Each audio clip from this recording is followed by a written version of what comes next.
On the 25th of April 1915 began a legend, a very Australian legend, Anzac.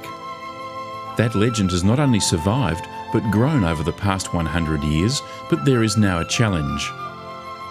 Those young men and women who created the legend have passed on. None survive. Over the years there have been many stories, even myths, created about our Anzacs. From those stories, a legend emerged which has been carried forward through the many wars and conflicts that followed. Just how do you perpetuate a legend? That's what we're going to find out.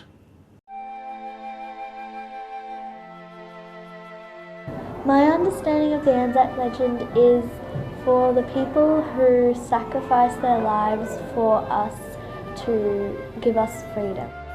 For all the Australians, to remember those who fought for us and died to save our country. It's taught me that the soldiers have been brave and fought for our country and have made Australia how it is now.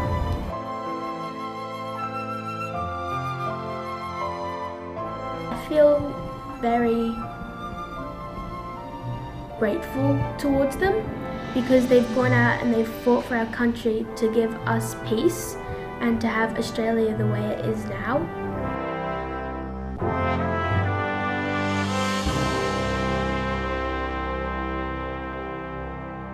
Well, I think this particular project that we're participating in right now, I think is just one example of this fantastic collaboration around schools and young people and veterans and the whole wider community around saying we can do something really special here. We get it, we understand the significance of Anzac Day generally, but the significance of Anzac Day 100 years after the event. And to give young people particularly the opportunity for them to drive a particular project like this one is a phenomenal thing. And I know many years from now people will look back and look at the young people involved, and I'm sure they will as well, and look back and say, we did something, we got involved, we participated, we contributed back.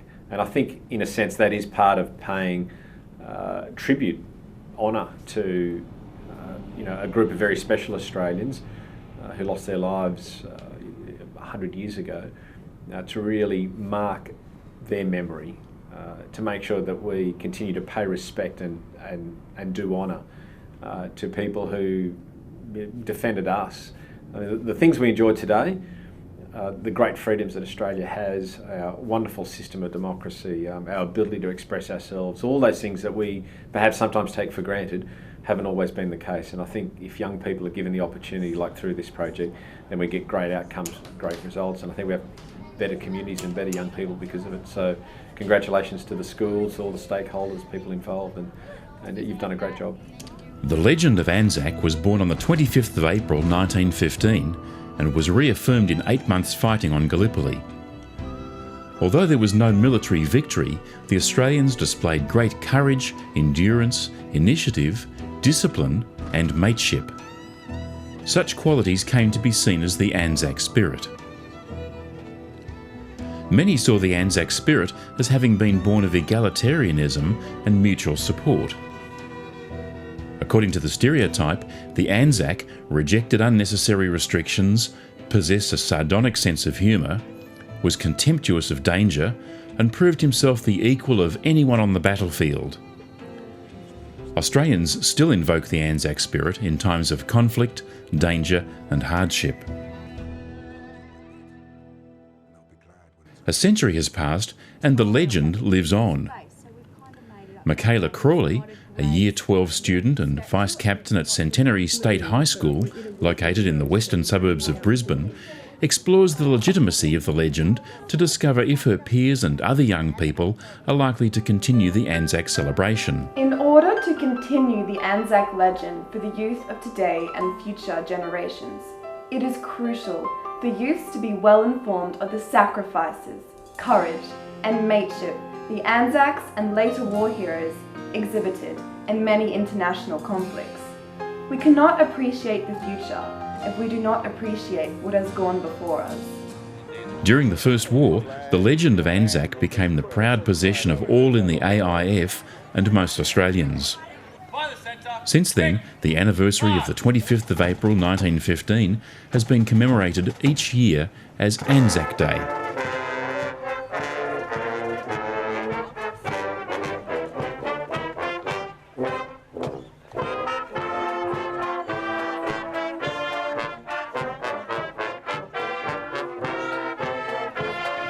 The first Anzac Day was conducted in 1916.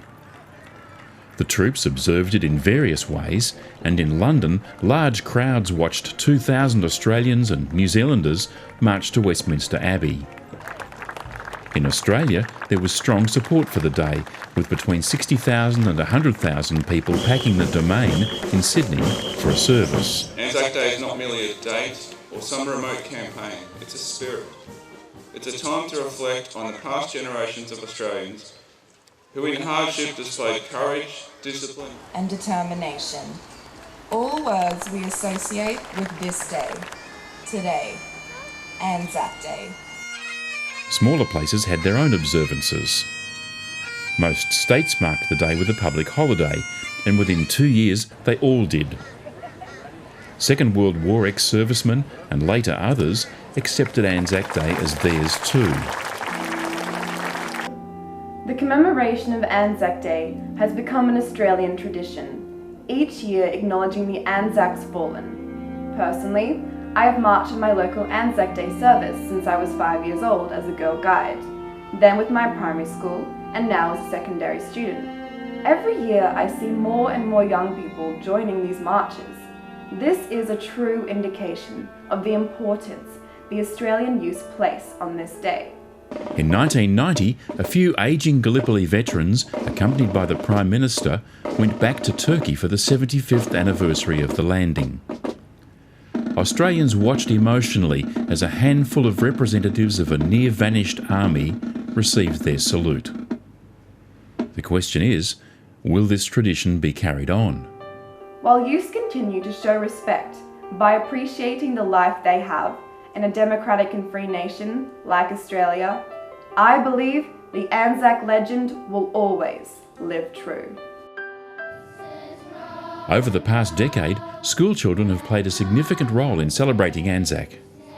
Dedicated teachers at both primary and secondary level often contribute beyond the call of their knowledge and understanding of the legend. Even beyond Anzac Day, children at all levels are taught the values and responsibility of serving one's community and the importance of military service for Australia's well-being and security. With community funding from the Department of Veterans Affairs, organised through Bernie Ripoll MP, the federal member for Oxley, and supported at both state and local government levels, over 600 students will perform a gala event in July 2015 at Brisbane City Hall. In preparation for this event, students will create a range of projects from art, building and placing memorial plinths in strategic locations throughout the district, an iBook, and create musical performances composed especially for their Anzac commemoration and celebration.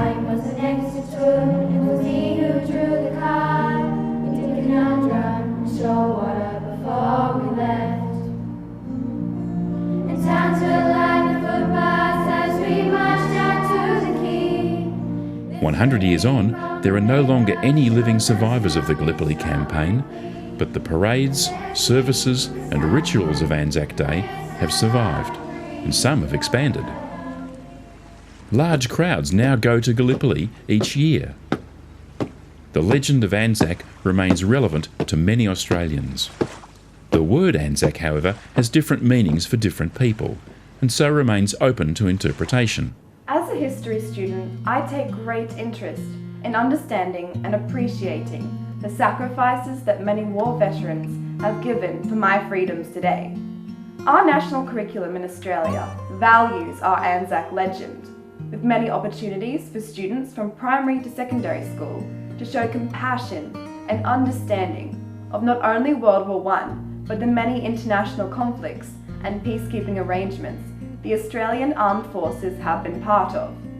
It is the relationship between the RSL and youth which will also assist with carrying this legend forward. Look, I think as Australia gains its identity, and I think we're continually gaining our identity, and we must hang that identity on something. And I feel that with the way education is today, communications are today, it's a lot easier, I think, to research your family background, which I hope will link you back into the Anzac, or link some of the children back into the Anzac history. I think it will continue.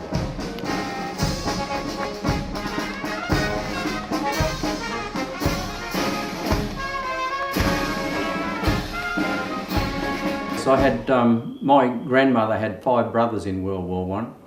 2 went to Gallipoli. 1 was initially wounded, went to Egypt and was returned back to Gallipoli. 1 was killed on the 9th of August, 1915, and the other one was killed the day after, in 1915. According to the research I've done, the battalion, 15th battalion they were in, was involved at that day, on a battle on Hill 971.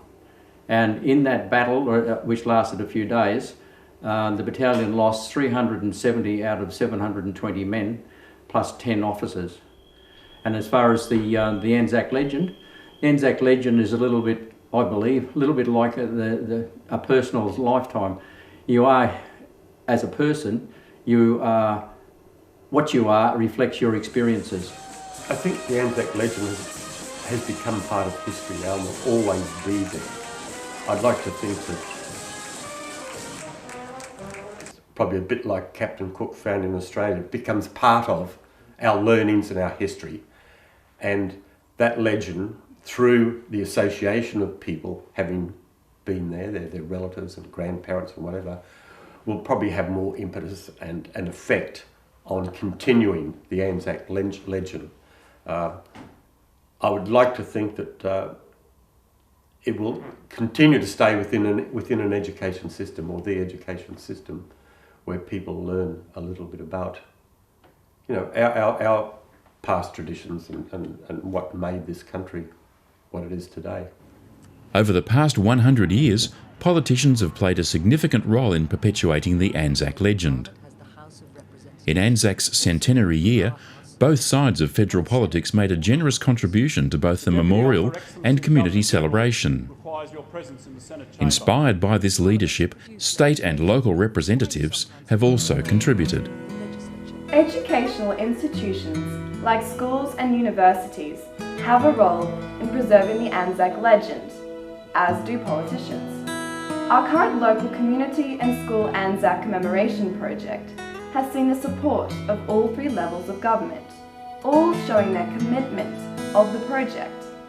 Our current peacekeeping forces and active involvement in the Middle East demonstrate that our nation's leaders need to not only ensure our future is secure and safe, but to still preserve the legend and memory of those who sacrificed all that we enjoy today. But the Anzac legend is something that needs to be passed on to future generations. We in Australia are very fortunate not to have had the civil wars and other conflicts that some countries have had. We've had a very peaceful time in existence, and we need to make sure that people understand, though, the values that we defend and the freedom that we enjoy has been paid for, though, with the blood of men and women in many different conflicts that might not seem relevant to us here in Australia, but they have played their part in protecting the freedom of the world and freedom of other countries that help us. And so those values need to be continued to be taught, reinforced, because they are really the building blocks that our whole society as Australia is built upon. For me, the Anzac legend, or the spirit of Anzac, is about the Australian and New Zealand soldiers who, in the face of adversity, showed great courage, mateship, discipline, initiative and endurance. And to me, that is the value that Australia holds and looks at towards our Anzacs. I think one of the fantastic things that we've seen over the years is our younger generation, our children, showing a true interest by the number of people that are turning up to the services.